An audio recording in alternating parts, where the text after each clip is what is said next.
উত্তৰ কৰিলে নৰেন্দ্ৰ মোদী ডাঙৰীয়াই, অমিত শ্বাহ ডাঙৰীয়াই।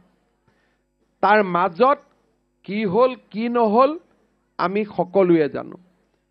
এইগৰাকী ব্যক্তিৰ প্ৰচেষ্টাতে অসম অইল ডিভিজনক প্ৰথমবাৰৰ বাবে আবকাৰী শুল্কৰ পৰা ৰেহাই দিয়া হৈছিল।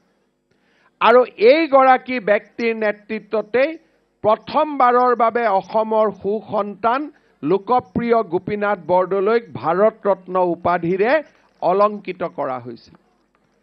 আৰু এইগৰাকী ব্যক্তিৰ প্ৰচেষ্টাতেই গুৱাহাটী বিমানবন্দৰক লোকপ্ৰিয় গোপীনাথ বৰদলৈ বিমানবন্দৰ নামেৰে নামাঙ্কিত কৰা হৈছিল।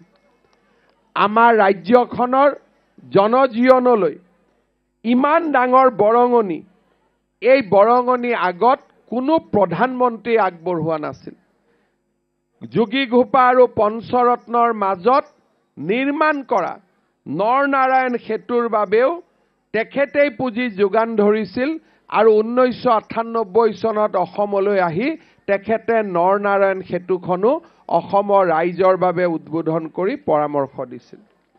অসম চিকিৎসা মহাবিদ্যালয়ৰ বাবে সেই সময়তে তেখেতে 100 কোটি টকা মুকলি কৰি দিছিল। সেই সময়ত 100 কোটি টকা চিন্তা কৰা এক আকাশত ক'ব গ'লে ঘৰ বনোৱাৰ দৰে এক স্বপ্ন আছিলে। সেই সময়ত তেখেতে ডিব্ৰুগড়ৰ মেডিকেল কলেজৰ বাবে 100 কোটি টকা মুকলি কৰি দিছিল। আৰু গোপীনাথ বৰদলৈক ভাৰত ৰত্ন দিয়াৰ পিছত, বাজপেয়ী ডাঙৰীয়াই ভাৰত ৰত্ন দিয়াৰ পিছত নৰেন্দ্ৰ মোদীলৈ আৰু কোনো অসমীয়াই ভাৰত ৰত্ন পোৱা নাছিল।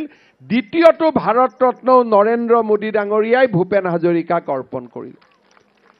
আজি যদি আমি চাবলৈ যাওঁ, আমাৰ জাতিটোক কোনোবাই যদি গৌৰৱান্বিত কৰিছে, আমাৰ জাতিটোক যদি কোনোবাই উৎকৰ্ষতাৰ এক নতুন পৰ্যায়লৈ লৈ যাব খুজিছে, সেয়া আছিলে প্ৰধানমন্ত্ৰী অটল বিহাৰী বাজপেয়ী আৰু প্ৰধানমন্ত্ৰী নৰেন্দ্ৰ মোদী ডাঙৰীয়া। এই দুইজন ব্যক্তিৰ অৱদানক যদি আমি আঁতৰাই দিওঁ, আমি আধুনিক অসম এখনৰ কল্পনাই কৰিব নোৱাৰোঁ। আমি বিকশিত প্ৰগতিশীল অসম এখনৰ কল্পনাই কৰিব নোৱাৰোঁ। আজি সেইগৰাকী পুৰোধা ব্যক্তি